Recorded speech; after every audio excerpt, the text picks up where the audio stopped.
Lors des dernières vidéos sur la chaîne YouTube, on avait vu les 30 premières lois écrites dans le livre Les 48 lois du pouvoir, écrit par Robert Greene.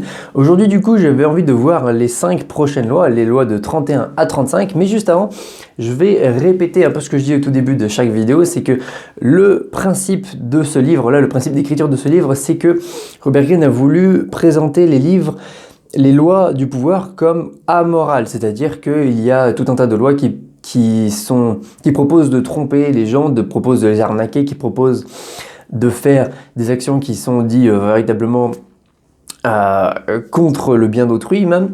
Et c'est pas du tout quelque chose que je veux mettre en avant dans ces vidéos-là. Moi, je fais juste un résumé et le fait de connaître toutes ces lois permet aussi de se protéger de ce genre de choses. Vous voyez ?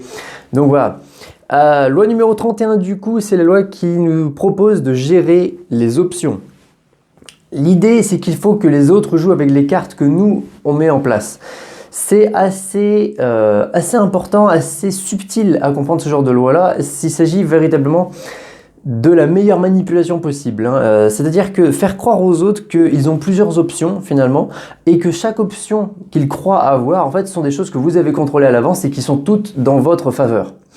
C'est vraiment ce qu'a fait JP Morgan. JP Morgan, à New York, aux États-Unis, voulait acheter une perle dans une bijouterie, et donc celle-ci valait 5 000 $, et donc il a pris la perle et devait payer donc cette perle-là plus tard.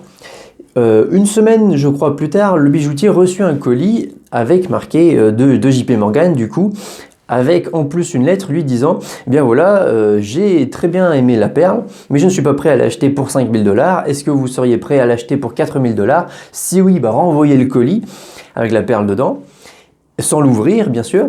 Et sinon, gardez-la et voilà, tant pis, gardez la perle. » Et donc, le bijoutier ne voulait pas vendre cette perle-là pour 4 000 $, il voulait vraiment la vendre pour 5 000 $, et donc du coup il a ouvert le colis, et sauf qu'à l'intérieur du colis il n'y avait pas la perle, il y avait 5 000 $ en liquide. Et donc, lorsque l'on voit les choses du point de vue, en fait, avec cette histoire-là, lorsque l'on voit les choses du point de vue de JP Morgan, eh bien soit il payait la perle au prix comptant, soit il payait la perle moins cher, parce que le bijoutier aurait peut-être accepté de vendre cette perle-là pour moins cher. Mais finalement, le point de vue du bijoutier, lui, il était différent, vous voyez. C'est soit il faisait une vente à moins cher, soit il faisait pas de vente. Alors c'est pas ça qui s'est passé véritablement. Vous voyez, il y a une sorte de tromperie là-dedans, et de sorte que JP Morgan a véritablement contrôlé les options que le bijoutier croyait avoir. Mais c'était une illusion en fait. Vous voyez, et donc ça c'est vraiment ce genre de manipulation-là. C'est pas forcément quelque chose de négatif, c'est pas forcément quelque chose d'immoral, parce que là, vous voyez, c'est juste une transaction commerciale. Mais c'est vraiment bien joué, et je trouve que ça, c'est vraiment très subtil, et c'est vraiment très très bien joué lorsque vous arrivez à mettre ce genre de choses là en place. La loi numéro 32. La loi numéro 32 racontait des fantaisies aux gens. L'idée de cette loi, c'est un petit peu la même chose que la loi numéro 27 qu'on avait vue lors de la dernière vidéo, si vous vous rappelez bien, sur le leadership. L'idée, c'est que la réalité est quelque chose qui est moche, la réalité est véritablement difficile à montrer, qu'il faut véritablement jamais montrer les choses telles qu'elles sont véritablement, sans s'attendre à une désillusion, à un désenchantement. Et l'idée de l'auteur, c'est que les gens inventent des histoires, inventent des romances, inventent tout un tas de fantaisies qui leur permettent de s'extraire de la réalité parce que celle-ci est difficile ou est moche à vivre. Et l'idée, c'est qu'on peut utiliser ce genre de choses-là, on peut utiliser ces fantaisies, ces histoires que les gens se racontent pour pouvoir les manipuler finalement. Mais on peut aussi les manipuler d'un point de vue positif, c'est pas forcément quelque chose de négatif toujours, vous voyez. L'idée de l'auteur, c'est que ces histoires-là sont des oasis en fait dans le désert de la réalité finalement, qui est beaucoup plus tangible, direct et pas forcément agréable, vous voyez. Donc voilà, l'idée de cette loi numéro 32, utiliser les histoires que les gens se racontent. Je vais pas m'étaler plus que ça sur la loi numéro 32 vu qu'on avait déjà vu une loi très similaire, je vous rappelle dans ce livre. Il y a plusieurs lois comme ça qui se répètent, qui ne sont pas dites exactement avec les mêmes mots, mais qui finalement sont les mêmes dans leur fond. Et comme c'est le cas justement avec cette loi-là, avec la loi qu'on avait vue la dernière fois. Donc je ne vais pas m'étaler plus que ça. On va plutôt s'attarder à la loi numéro 33. La loi numéro 33, c'est la loi des vices cachés. L'idée de cette loi, c'est que tout le monde, tous les êtres humains, ont des choses qu'ils veulent cacher aux autres en fait, ont des choses qui sont un peu honteuses pour eux ou du moins qu'ils veulent cacher aux autres et que l'idée bien sûr c'est que si on découvre quels sont leurs vices cachés, on peut les utiliser pour avoir de l'influence sur ces gens-là. L'idée bien sûr c'est que par exemple le coup classique c'est son patron aussi. Par exemple, vous savez que votre patron trompe sa femme et que vous en avez les preuves matérielles, vous pouvez le faire chanter ou vous pouvez négocier une augmentation de salaire ou une augmentation d'un meilleur poste, par exemple, dans l'entreprise.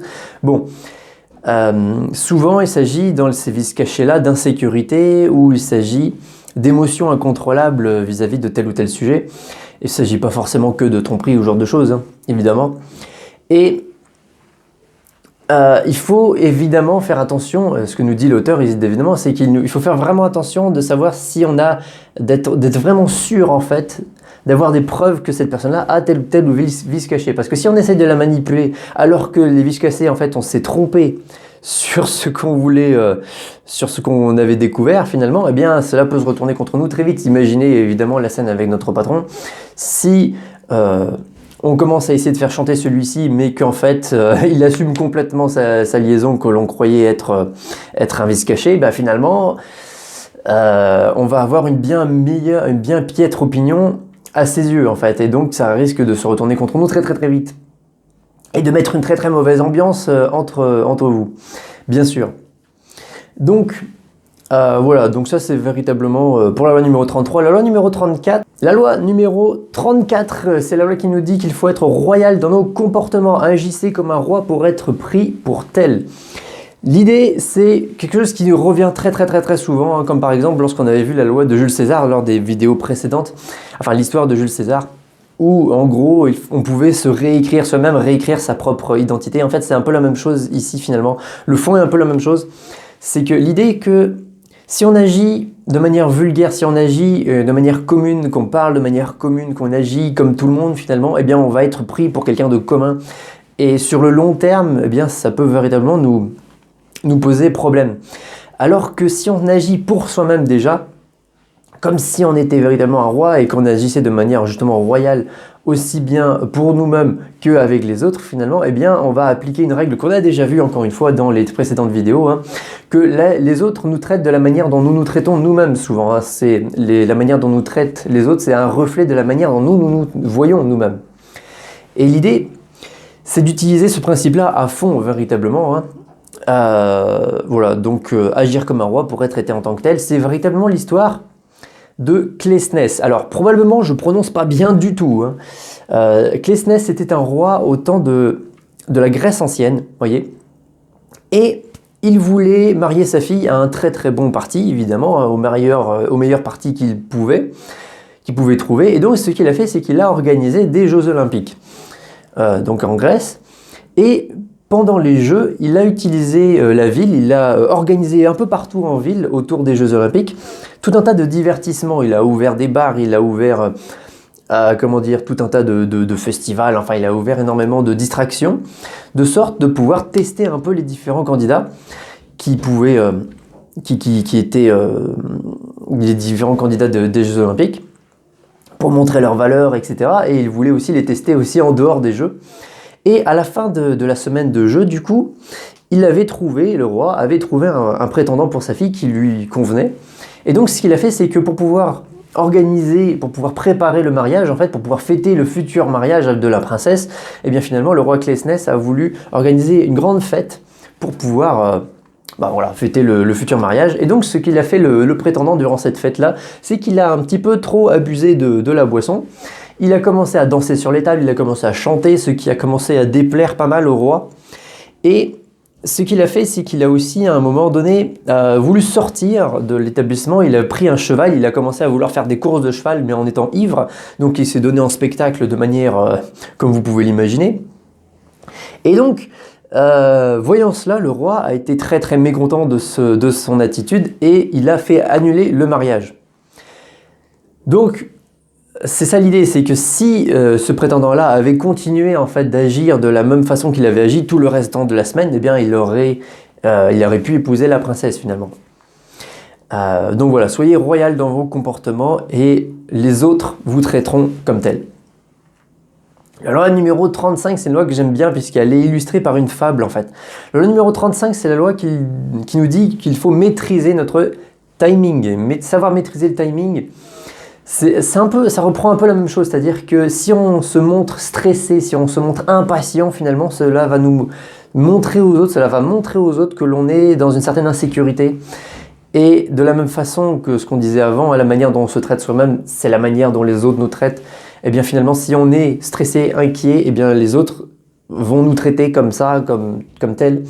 Et c'est vraiment un mauvais signal en fait à envoyer aux autres. Il faut toujours agir comme si on était sûr que l'on allait obtenir la victoire, qu'on allait obtenir la victoire à la fin, que tout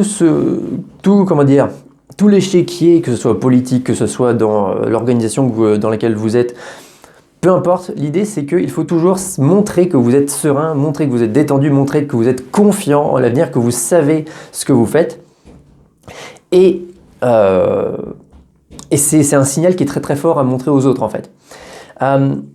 L'idée d'agir au bon moment, c'est un peu la même chose, c'est-à-dire que lorsqu'on n'agit pas au bon moment, ça veut dire qu'on est stressé, ça veut dire qu'on est en manque de... Et c'est ça finalement qui nous fait agir au mauvais moment. L'idée de cette loi, elle est illustrée par la fable de Robert Dudley sur la truite et le pêcheur. Alors, un pêcheur allait pêcher sur la Tamise et il allait pêcher à la mouche, vous savez, avec des fausses mouches. Et il a lancé du coup sa canne à pêche à l'eau, enfin, il n'a pas lancé sa canne à pêche dans l'eau, il a lancé la mouche dans l'eau. Et là, en voyant cela, une jeune truite dans la rivière, enfin dans le fleuve, voulait choper la mouche évidemment. Et c'est là que la mère de la jeune truite lui dit « Ouh là là, attention, fais attention à ne pas te précipiter justement. Parce que si tu te précipites, peut-être qu'il s'agit ici non pas d'une mouche mais d'un leurre de l'ennemi et tu risques de te faire avoir. » Et donc il faut vraiment faire attention. Je te donne comme conseil en fait de plutôt te rapprocher de la mouche en question, de voir si elle est vivante, et peut-être si elle est effectivement vivante, peut-être elle va s'échapper, mais au final, même si elle s'échappe, toi tu as perdu un repas, mais tu as gardé la vie. Alors que s'il s'agit d'une fausse mouche, eh bien finalement tu chopes la mouche, mais tu perds la vie en fait. Donc, si jamais c'est un leurre. Et donc vraiment l'idée c'est ça, c'est qu'il faut vraiment tester les choses et ne pas se précipiter pour véritablement connaître la véritable nature des choses, vous voyez. Et juste à ce moment-là, au moment où la mère de la truite a fini son petit discours, fini son conseil à sa fille, et bien là, un goujon qui passait par là chopa la mouche et se fit attraper par le pêcheur, de sorte d'illustrer vraiment très très bien ce que venait de dire la mère de la truite. Et donc voilà, c'est un peu la même chose ici, c'est-à-dire que si on ne sait pas maîtriser ses émotions et qu'on est impatient, qu'on est stressé, qu'on agit de manière prématurée, finalement ça se retourne contre nous, possiblement, et de manière assez tragique. Voilà pour illustrer les lois de 31 à 35 de ce livre, les 48 lois du pouvoir, écrit par Robert Greene. Il nous reste 2 vidéos encore pour finir véritablement l'ensemble de ces lois. Je vous invite donc à vous abonner à la chaîne YouTube si vous voulez voir la suite. Salut!